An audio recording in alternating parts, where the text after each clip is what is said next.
अथ नवमोऽध्यायः। ध्यानम्। बन्धूककाञ्चननिभं रुचिराक्षमालाम् आशाङ्कुशौ च वरदां निजबाहुदण्डैः बिभ्राणमिन्दुशकलाभरणं त्रिनेत्र मरधाम्बिकेशमनिशं वपुराश्रयामि। ॐ राजोवाच विचित्रमिदमाख्यातं भगवन् भवता मम देव्याश्चरितमाहात्म्यं रक्तबीजवधाश्रितम् भूयश्चेच्छाम्यहं श्रोतुं रक्तबीजे निपातिते चकार शुम्भो यत्कर्म निशुम्भश्चातिकोपनः। ऋषिरुवाच चकार कोपमतुलं रक्तबीजे निपातिते शुम्भासुरो निशुम्भश्च हतेष्वन्येषु चाहवे हन्यमानं महासैन्यं विलोक्यामर्षमुद्वहन् अभ्यधावन् निशुम्भोऽथ मुख्यया सुरसेनया तस्याग्रतस्तथा पृष्ठे पार्श्वयोश्च महासुराः सन्दष्टोष्ठपुटाः क्रुद्धा हन्तुं देवीमुपाययुः। अजगाम महावीर्यः शुम्भोऽपि स्वबलैर्वृतः निहन्तुं चण्डिकां कोपात् कृत्वा युद्धं तु मातृभिः। ततो युद्धमतीवासीत् देव्या शुम्भनिशुम्भयोः सरवर्षमतीवोग्रं मेघयोरिव वर्षतोः चिच्छेदास्ताञ्छलास्ताभ्यां चण्डिकाश्वसरोत्करैः ताडयामास चाङ्गेषु शस्त्रौघैरसुरेश्वरौ। निशुम्भोन्निशितं खड्गं चर्मचादाय सुप्रभम् अताडयन् मूर्ध्नि सिंहं देव्या वाहनमुत्तमम्। ताडिते वाहने देवी क्षुरप्रेणासिमुत्तमम् निशुम्भस्याशु चिच्छेद चर्मचाप्यष्टचन्द्रकम् छिन्ने चर्मणि खड्गे च शक्तिं चिक्षेपसोऽसुरः तामप्यस्य द्विधा चक्रे चक्रेणाभिमुखा गताम्। कोपाधमातो निशुम्भोऽथ शूलं जग्राह दानवः आयातं मुष्टिपातेन देवी तच्चाप्यचूर्णयत् अविद्याथ गदां सोऽपि चिक्षेप चण्डिकां प्रति। सापि देव्या त्रिशूलेन भिन्ना भस्मत्वमागता ततः परशुहस्तं त मायान्तं दैत्यपुङ्गवम् आहत्य देवी बाणौघैरपातयत भूतले तस्मिन् निपातिते भूमौ निशुम्भे भीमविक्रमे भ्रातर्यतीव संक्रुद्धा प्रययौ हन्तुमम्बिकाम्। सरथस्थस्तथात्युच्चैर्गृहीत परमायुधैः भुजैरष्टाभिरतुलैर्व्याप्याशेषं बभौ नभः तमायान्तं समालोक्य देवी शङ्खमवादयत् ज्या शब्दं चापि धनुषश्चकारातीव दुस्सहम् पूरयामास ककुभो निजघण्टास्वनेन च समस्तदैत्यसैन्यानां तेजोवधविधायिना। ततः सिंहो महानादैस्त्याजिते भमहामदै पूरयामास गगनं गां तथैव दिशो दश। ततः काली समुत्पत्य गगनं क्षमामताडयत् कराभ्यां तन्निनादेन प्राक्स्वनास्ते तिरोहिता। अट्टाट्टहासमशिवं शिवदूती चकारः तैः शब्दैरसुरास्त्रेषु शुम्भः कोपं परं ययौ दुरात्मांस्तिष्ठतिष्ठेति व्याजहाराम्बिका यदा तदा जयेत्यभिहितं देवैराकाशसंस्थितैः शुम्भेनागत्य या शक्तिर्मुक्ता ज्वालातिभीषणा आयान्ति वह्निकूटाभा सा निरस्ता महोल्कया सिंहनादेन शुम्भस्य व्याप्तं लोकत्रयान्तरम् निर्घातनिस्वनो घोरो जितवानवनीपते शुम्भमुक्तान् छलान् देवी शुम्भस्तत्प्रहितान् छलान् चिच्छेद स्वशरैरुग्रैः शतशोऽथ सहस्रशः। ततः सा चण्डिका क्रुद्धा शूलेनाभिजघान तम्। सा तदाभिहतो भूमौ मूर्छितो निपतातः। ततो निशुम्भः सम्प्राप्य चेतनामात्तकार्मुकः अजगान शरैर्देवीं कालीं केसरिणं तथा। पुनश्च कृत्वा बाहूना मयुतं दनुजेश्वरः चक्रायुधेन दितिजश्छादयामास चण्डिकाम्। ततो भगवती क्रुद्धा दुर्गा दुर्गातिनाशिनी चिच्छेद तानि चक्राणि स्वशरैः सायकांश्च तान्। ततो निशुम्भो वेगेन गदामादाय चण्डिकाम् अप्यधावत वै हन्तुम् दैत्यसेना समावृता।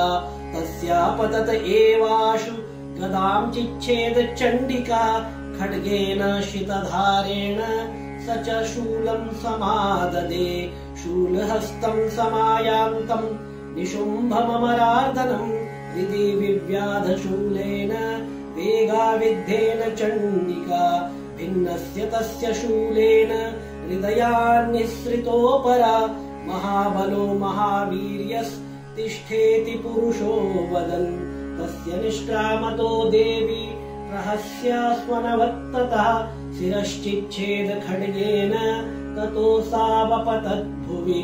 ततः सिंहश्च खादोग्रं दष्ट्राक्षुण्ण शिरोधरान् असुरास्तांस्तथा काली शिवदूती तथा परान्। कौमारी शक्तिनिर्भिन्नाः केचिन्नेश्वरमहासुराः ब्रह्माणि मन्त्रपूतेन तोयेनान्ये निराकृताः। माहेश्वरी त्रिशूलेन भिन्नाः पेतुस्तथा परे वाराही तुण्डघातेन केचिच्चूर्णीकृता भुवि। खण्डं खण्डं च चक्रेण वैष्णव्या दानवाः कृताः वज्रेण चेन्द्रिहस्ताग्र विमुक्तेन तथा परे। केचिद्विनेशुरसुराः केचिन्नष्टा महाहवात् दक्षिताश्चापरे काली शिवदूती मृगाधिपै। ॐ मार्कण्डेय पुराणे सावर्णिके मन्वन्तरे देवी माहात्म्ये निशुम्भ नाम नवमः श्रीदुर्गार्पणमस्तु। अथ दशमोऽध्यायः। ध्यानम्। उत्तप्त हेम रुचिरां रविचन्द्रवह्नि नेत्रां धनुःशरयुताङ्कुशपाशशूलम् रम्यैर्भुजैश्च दधतीं शिवशक्तिरूपाम् कामेश्वरीं हृदि भजामि धृतेन्दुलेखाम्। ॐ ऋषिरुवाच निशुम्भं निहतं दृष्ट्वा भ्रातरं प्राणसंवितं हन्यमानं बलं चैव शुम्भः क्रुद्धो ब्रवीद्वचः। बलावलेपा दुष्टे त्वं मा दुर्गे गर्वमावह अन्यासां बलमाश्रित्य युध्यसे याति मानिनी। देव्युवाच एकैवाहं जगत्यत्र द्वितीया का ममापरा पश्यैता दुष्टमय्येव विशन्त्यो मद्विभूतयः। ततः समस्तास्ता देव्यो ब्रह्माणि प्रमुखालयम् तस्या देव्यास्तनौ जग्मु रेकैवासीत् तदाम्बिका। देव्युवाच अहं विभूत्या बहुभिरिह रूपैर्यदा स्थिता तत्संहृतं मयैकैव तिष्ठाम्याजो स्थिरो भव। ऋषिरुवाच ततः प्रववृते युद्धं देव्याः शुम्भस्य चोभयोः पश्यतां सर्वदेवानामसुराणां च दारुणम् सर्वर्षैषितैः शस्त्रैस्तथास्त्रैश्चैव दारुणैः तयोर्युद्धमभूद्भूयः सर्वलोकभयङ्करम्।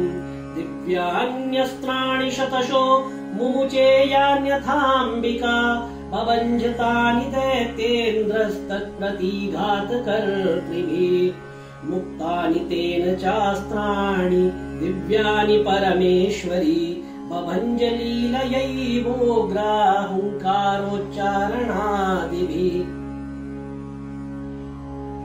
ततः शर्षतैर्देवी माच्छादयत सोऽसुरा सापि तत्कुपिता देवी धनुश्चिच्छेद चेषुभिः छिन्ने धनुषि दैत्येन्द्रस्तथा शक्तिमथा ददे चिच्छेद देवी चक्रेण तामप्यस्य करे स्थिताम् ततः खड्गमुपादाय शतचन्द्रं च भानुमत् अभ्यधावत्तदा देवीं दैत्यानामधिपेश्वरा तस्या पतत एवाशु खड्गं चिच्छेद चण्डिका धनुर्मुक्तैः शितैर्बाणैश्चर्मचार्ककरामलम् हताश्वः सा तदा दैत्यश्छिन्नधन्वा विसारथि जग्राहमुद्गरम् घोरमम्बिका निधनोद्यता चिच्छेदापततस्तस्य मुद्गरम् निशितैः शरैः तथापि सोऽभ्यधावत्ताम् मुष्टिमुद्यम्य वेगवान् सा मुष्टिम् पातयामास हृदये दैत्यपुङ्गवः देव्यास्तं चापि सा देवी तलेनोरस्य ताडयत् तलप्रहाराभिहतो निपतात महीतले स दैत्यराजः सहसा पुनरेव तथोत्थिता उत्पत्य च प्रगृह्योच्चैर्देवीं गगनमास्थिता तत्रापि सा निराधारा युयुधे तेन चण्डिका नियुद्धं खे तदा दैत्यश्चण्डिका च परस्परम् चक्रतुः प्रथमं सिद्धा मुनिविस्मयकारकम् ततो नियुद्धं सुचिरं कृत्वा तेनाम्बिका सह उत्पात्य भ्रामयामास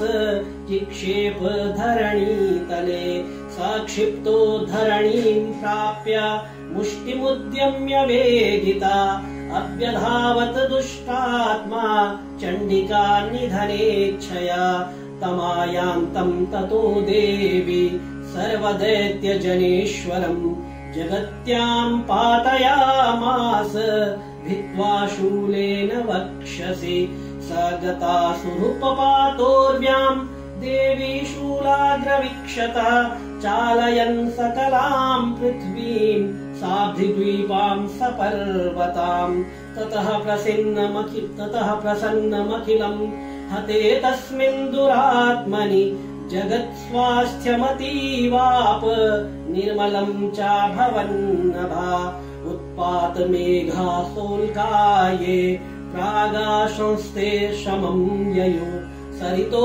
मार्गवाहिन्यस्तथा संस्तत्र पातिते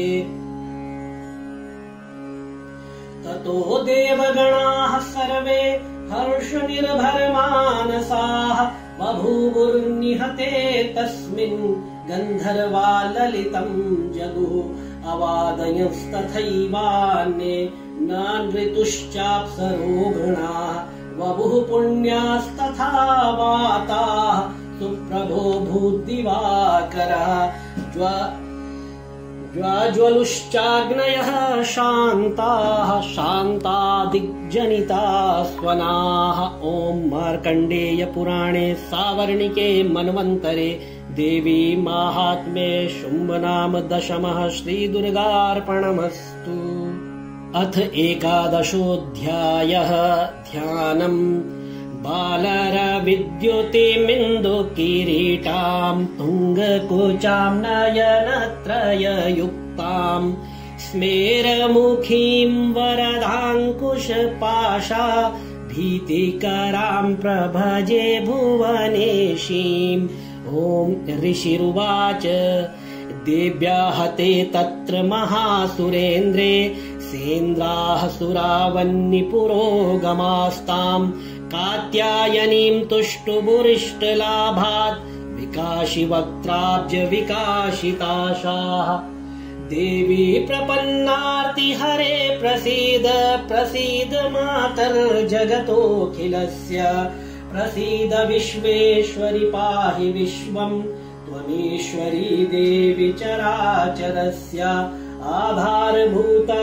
जगतस्त्वमेका महीस्वरूपेण यतः स्थितासि अपां स्वरूपस्थितया त्वयैतत् दाप्यायते कृत्स्नमलङ्घवीर्ये त्वं वैष्णवी शक्तिरनन्तवीर्या विश्वस्य बीजं परमासि माया सम्मोहितं देवि समस्तमेतत् त्वं वै प्रसन्ना भुवि मुक्तिहेतुः विद्याः समस्तास्तव देवि भेदाः स्त्रियः समस्ताः सकला जगत्सु त्वयैकया पूरितमम्बयेतत्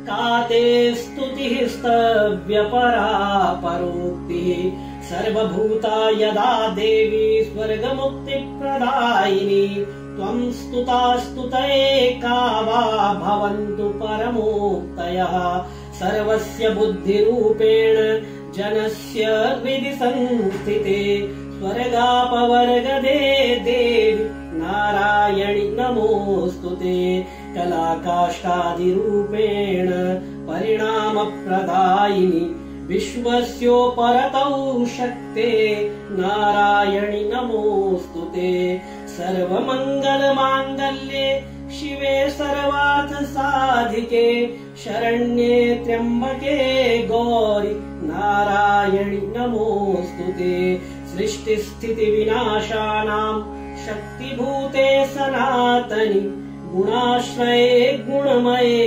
नारायणि नमोऽस्तुते शरणागत दीनार्थ परित्राणपरायणे सर्वस्यार्ति हरे देवि नारायणि नमोऽस्तुते हंसयुक्त विमानस्थे ब्रह्माणि रूपधारिणि कौशाम्भक्षरिके देवि नारायणि नमोऽस्तुते त्रिशूलचन्द्राहिधरे महावृषभवाहिनि माहेश्वरी स्वरूपेण नारायणि नमोऽस्तुते मयूरकुक्कुटव्रते महाशक्तिधरे नघे कौमारी रूपसंस्थाने नारायणि नमोऽस्तुते शङ्खचक्र गदा शार्ङ्ग गृहीत परमायुधे प्रसीद वैष्णवी रूपे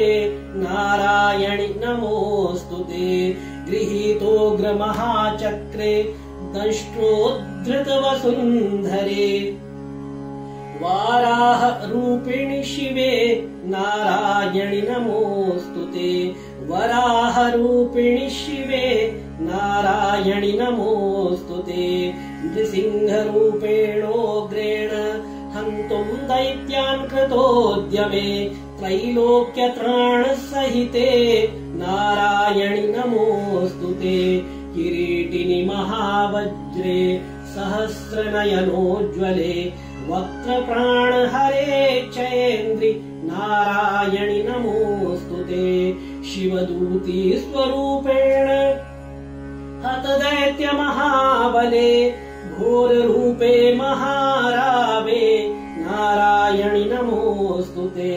दंष्ट्राकरालवदने शिरोमाला विभूषणे चामुण्डे मुण्डमथने नारायणि नमोऽस्तुते लक्ष्मीलज्जे महाविद्ये श्रद्धे पुष्टे स्वधे ध्रुवे महारात्रि महाविद्ये नारायणि नमोऽस्तुते मेधे सरस्वति वरे भूतिबाभ्रवितामसि नियते त्वं प्रसीदेशे नारायणि नमोऽस्तुते सर्वस्वरूपे सर्वेशे सर्वशक्तिसमन्विते भयेभ्यस्त्राहि नो देवि दुर्गे देवि नमोऽस्तुते एतत्ते वदनं सौम्यं लोचनत्रयभूषितं पातु नः सर्वभीतिभ्यः कात्यायनि नमोऽस्तु ते ज्वालाकरालमत्युग्रमशेषासुरसूदनम् त्रिशूलम् पातु नो भीतेर्भद्रकाली नमोऽस्तु ते हिनस्ति दैत्यतेजांसि स्वानेनापूर्यया जगत् सा घण्टा पातु नो देवि पापेभ्यो नः सुतानि वा असुरासृग्वसापङ्क चर्चितस्ते करोज्ज्वलः शुभाय खड्गो भवतु चण्डिके त्वां नता वयम् रोगानशेषानपहंसि तुष्टा रुष्टा तु कामान् सकलानभीष्टान् त्वामाश्रितानां न विपन्नराणां त्वामाश्रिताय श्रयतां प्रयान्ति एतत्कृतं यत्कदनं त्वयाद्य धर्मद्विषां देवि महासुराणां रूपैरनेकैर्बहुधात्ममूर्तिं कृत्वाम्बिके तत् प्रकरोति कान्या विद्यासु शास्त्रेषु विवेकदीपे स्वादेषु वाक्येषु च का त्वदन्या मम त्वगर्तेति महान्धकारे विभ्रामयत्येतदतीव विश्वम् रक्षांसि यत्रोग्रविशाश्च नागा यत्रारयोदस्युबलानि यत्र दावानलो यत्र तथाभिमध्ये तत्र स्थिता त्वं परिपासि विश्वम् विश्वेश्वरी त्वं परिपासि विश्वम् विश्वात्मिका धारयसीति विश्वम् विश्वेशवन्द्या भवती भवन्ति विश्वाश्रयाये त्वयि भक्तिनम्राः देवी प्रसीद परिपालय नोरिभीतेर्नित्यं यथासुरवधादधुनेव सद्यः पापानि सर्वजगतां प्रशमं नयाशु उत्पातपाकजनितांश्च महोपसर्गान् प्रणतानां प्रसीद त्वं देवि विश्वार्तिहारिणि त्रैलोक्यवासनामीड्ये लोकानां वरदा भव देव्युवाच वरदाहं सुरगणा वरं यन्मनसेच्छथ तं वृणुध्वं प्रयच्छामि जगतामुपकारकम् देवा ऊचुः सर्वा बाधा प्रशमनं त्रैलोक्यस्याखिलेश्वरि एवमेव त्वया कार्यमस्मद्वैरिविनाशनम् देव्युवाच वैवस्वतेऽन्तरे प्राप्ते 28 युगे शुम्भो निशुम्भश्चैवान्या उत्पत्स्येते महासुरौ नन्दगोपगृहे जाता यशोदा गर्भसम्भवा ततस्तौ नाशयिष्यामि विन्ध्याचलनिवासिनी पुनरप्यतिरौद्रेण रूपेण पृथिवीतले अवतीर्य हनिष्यामि वैप्रचित्तांस्तु दानवान् भक्षयन्त्याश्च तानुग्रान् वैप्रचित्तान् महासुरान् रक्तदन्ता भविष्यन्ति दाडिमी कुसुमोपमाः ततो मां देवताः स्वर्गे मर्त्यलोके च मानवा स्तुवन्तो व्याहरिष्यन्ति सततं रक्तदन्तिकाम् भूयश्च शतवार्षिक्या मनावृष्ट्या मनम्भसि मुनिभिः संस्तुता भूमौ सम्भविष्याम्ययो निजा ततः शतेन नेत्राणां निरीक्षिष्यामि यन्मुनीन् कीर्तयिष्यन्ति मनुजाः शताक्षीमिति मां ततः ततोऽहमखिलं लोकमात्मदेहसमुद्भवै भरिष्यामि सुराः शाकैरावृष्टेः प्राणधारकैः शाकम्भरीति विख्यातिं तदा यस्याम्यहं भुवि तत्रैव च वधिष्यामि दुर्गमाख्यं महासुरम् दुर्गादेवीति विख्यातं तन्मे नाम भविष्यति पुनश्चाहं यदा भीमं रूपं कृत्वा हिमाचले रक्षांसि भक्षयिष्यामि मुनीनां त्राणकारणात् तदा मां मुनयः सर्वे स्तोष्यन्त्या नम्रमूर्तयः भीमादेवीति विख्यातं तन्मे नाम भविष्यति यदारुणाख्यस्त्रैलोक्ये महाबाधां करिष्यति तदाहं भ्रामरं रूपं कृत्वा संख्येय षट्पदं त्रैलोक्यस्य हितार्थाय वधिष्यामि महासुरम् भ्रामरीति च मां लोकास्तदा स्तोष्यन्ति सर्वथा इत्थं यदा यदा बाधा दानवोत्था भविष्यति तदा तदावतीर्याहं करिष्याम्यरिसंशयम्। ॐ मार्कण्डेय पुराणे सावर्णिके मन्वन्तरे देवी माहात्म्ये देव्याः स्तुतिर्नाम 11 श्रीदुर्गार्पणमस्तु। अथ 12ोऽध्यायः ध्यानम्। ॐ विद्युद्यामसमप्रभां मृगपतिः स्कन्धस्थितां भीषणां कन्याभिः करवालखेट विलसत् धस्ताभिरासेविताम्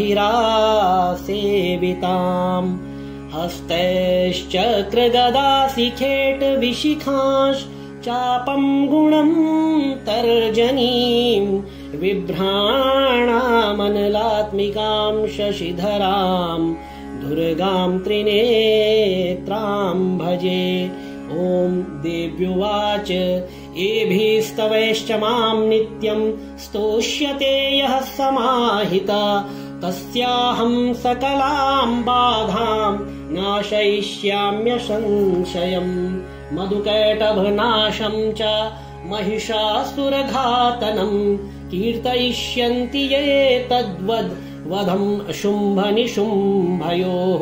अष्टम्यां च चतुर्दश्यां नवम्यां चैकचेतसः श्रोष्यन्ति चैव ये भक्त्या मम माहात्म्यमुत्तमम्। न तेषां दुष्कृतं किञ्चित् दुष्कृतोत्थानचापदः भविष्यति न दारिद्र्यं न चैवेष्टवियोजनम्। शत्रुतो न भयं तस्य दस्युतो वा न राजता न शस्त्रा न लतो योगात् कदाचित् सम्भविष्यति। तस्मान्ममैतन्माहात्म्यं पठितव्यं समाहितैः श्रोतव्यं च सदा भक्त्या परं स्वस्त्ययनं हि तत्। उपसर्गानशेषांस्तु महामारी समुद्भवान् तथा त्रिविधमुत्पातं माहात्म्यं शमयेन्मम। यत्रैतत् पठ्यते सम्यक् नित्यमायतने मम सदा न तद्विमोक्ष्यामि सानिध्यं तत्र मे स्थितम्। बलिप्रदाने पूजाया मग्निकार्ये महोत्सवे सर्वं ममेतच्चरित मुच्चार्यं श्राव्यमेव च। जानता जानता वापि बलिपूजां तथा कृतां प्रतीक्षिष्याम्यहं प्रीत्या वह्निहोमं तथा कृतं। शरत्काले महापूजा क्रियते या च वार्षिकी तस्यां ममैतन्माहात्म्यं श्रुत्वा भक्तिसमन्वितः सर्वाबाधा विनिर्मुक्तो धनधान्यसुतान्वितः। मनुष्यो मत्प्रसादेन भविष्यति न संशयः। श्रुत्वा ममैतन्माहात्म्यं तथा चोत्पत्तयः शुभाः पराक्रमं च युद्धेषु जायते निर्भयः पुमान्। रिपवः संशयं यान्ति कल्याणं चोपपद्यते नन्दते च कुलं पुंसां माहात्म्यं मम शृण्वताम् शान्तिकर्मणि सर्वत्र तथा दुःस्वप्नदर्शने ग्रहपीडासु चोग्रासु माहात्म्यं शृणुयान्मम उपसर्गाश्रमं यान्ति ग्रहपीडाश्च दारुणाः दुःस्वप्नं च नृभिर्दृष्टं सुस्वप्नमुपजायते बालग्रहाभिभूतानां बालानां शान्तिकारकम् संगात वेदे च नृणां मैत्रीकरणमुत्तमम् दुर्वृत्तानामशेषाणां बलहानिकरं परम् रक्षो भूतपिशाचानां पठनादेव नाशनम् सर्वं ममेतन्माहात्म्यं मम सन्निधिकारकम् पशुपुष्प्यार्घ्यधूपैश्च गन्धदीपैस्तथोत्तमैः विप्राणां भोजनैर्होमै प्रोक्षणीयैरहर्निशम् अन्यैश्च विविधैर्भोगै प्रदानैर्वत्सरेण या प्रीतिर्मे क्रियतेऽस्मिन् सुचरिते श्रुते श्रुतं हरति पापानि तथारोग्यं प्रयच्छति रक्षां करोति भूतेभ्यो जन्मनां कीर्तनं मम युद्धेषु चरितं यन्मे दुष्टदैत्यनिबर्हणम् तस्मिन् श्रुते वैरिकृतं भयं पुंसां न जायते युष्माभिस्तुतयो याश्च ब्रह्मर्षिभिः कृताः ब्रह्मणा च कृतास्तास्तु प्रयच्छन्ति शुभां मतिम् अरण्ये प्रान्तरे वापि दावाग्निपरिवारितः दस्युभिर्वावृतः शून्ये गृहीतो वापि शत्रुभिः सिंहव्याघ्रानुयातो वा वने वा वनहस्तिभिः राज्ञा क्रुद्धेन चाज्ञप्तो वध्यो बन्धगतोऽपि वा अघूर्णितो वा वातेन स्थितः पोते महार्णवे पतत्सु चापि शस्त्रेषु संग्रामे भृशदारुणे सर्वा बाधासु घोरासु वेदनाभ्यर्दितोऽपि वा स्मरन् ममेतच्चरितं नरो मुच्येत सङ्कटात् मम प्रभावात् सिंहाद्य दस्यवो वैरिणस्तथा दूरादेव पलायन्ते स्मरतश्चरितं मम ऋषिरुवाच इत्युक्ता सा भगवती चण्डिका चण्डविक्रमा पश्यतामेव देवानां तत्रैवान्तरधीयत तेऽपि देवा निरातङ्काः स्वाधिकारान् यथा पुरा यज्ञभागभुजः सर्वे चक्रुर्विनिहतारयः दैत्याश्च देव्या निहते शुम्भे देवरिपौ युधि जगद्विध्वंसिनी तस्मिन् महोग्रे तुलविक्रमे निशुम्भे च महावीर्ये शेषाः पातालमाययुः एवं भगवती देवी सा नित्यापि पुनः पुनः सम्भूय कुरुते भूप जगतः परिपालनम् तयेतन्मोह्यते विश्वं सैव विश्वं प्रसूयते सा याचिता च विज्ञानं तुष्टा रिद्धिं प्रयच्छति व्याप्तं तयेतत् सकलं ब्रह्माण्डं मनुजेश्वरा महाकाल्या महाकाले महामारी स्वरूपया सैव काले महामारी सैव सृष्टिर्भवत्यजा स्थितिं करोति भूतानां सैव काले सनातने भवकाले नृणां सैव लक्ष्मीर्वृद्धिप्रदा गृहे सैवाभावे तथा लक्ष्मीर्विनाशायोपजायते स्तुता सम्पूजिता पुष्पैर्धूपगन्धादिभिस्तथा ददाति वित्तं पुत्रांश्च मतिं धर्मे गतिं शुभाम्।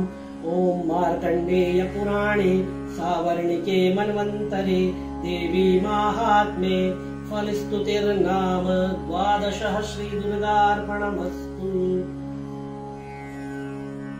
अथ त्रयोदशोऽध्यायः ध्यानम्। ॐ बालार्कमण्डलाभासां चतुर्बाहुं त्रिलोचनाम् पाशाङ्कुशवराभीतिर्धारयन्तीं शिवां भजे। ॐ ऋषिरुवाच एतत्ते कथितं भूप देवी माहात्म्यमुत्तमम्। एवं प्रभावा सा देवी ययेदं धार्यते जगत्। विद्या तथैव क्रियते भगवद्विष्णुमायया तया त्वमेष वैश्यश्च तथैवान्ये विवेकिनः। मोह्यन्ते मोहिताश्चैव मोहमेष्यन्ति चापरे। तामुपैहि महाराज शरणं परमेश्वरीम्। आराधिता सैव नृणाम् भोगस्वर्गापवर्गदा। मार्कण्डेय उवाच इति तस्य वचः श्रुत्वा सुरथः स नराधिपः प्रणिपत्य महाभागम् तं ऋषिं संशितव्रतम्। निर्विण्णोति ममत्वेन राज्यापहरणेन च जगाम सद्यस्तपसे स च वैश्यो महामुने।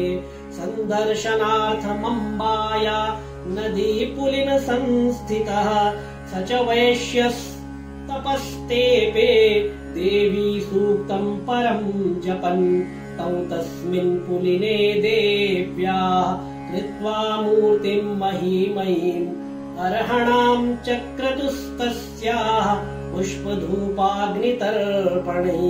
निराहारौ यताहारौ तन्मनस्कौ समाहितौ ददतुस्तौ बलिं चैव निजगात्रा श्रीगुक्षितम्।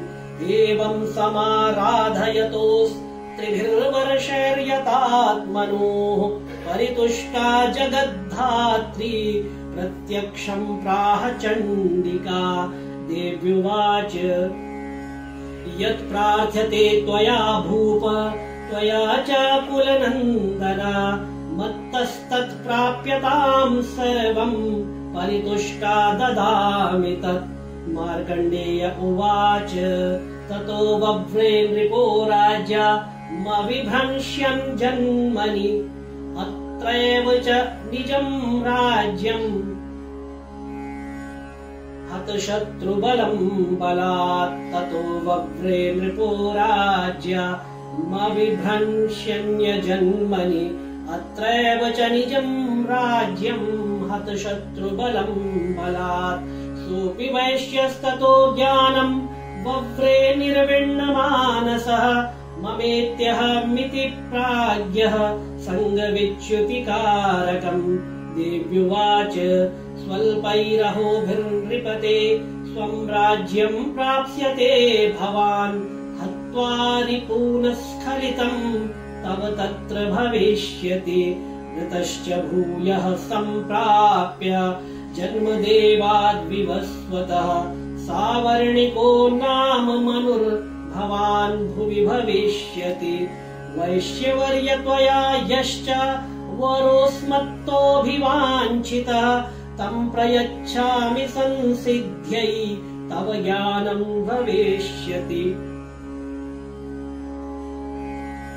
मार्कण्डेय उवाच इति दत्त्वा तयोर्देवी यथाभिलाषितं वरम् बभूवान्तर्हिता सद्यो भक्त्याभ्यामभीष्टुता।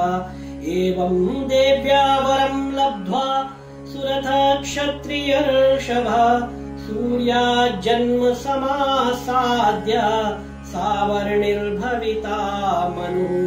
एवं देव्या वरं लब्ध्वा सुरथ क्षत्रियर्षभा सूर्याज्जन्म समासाद्य सावर्णिर्भविता मनुः।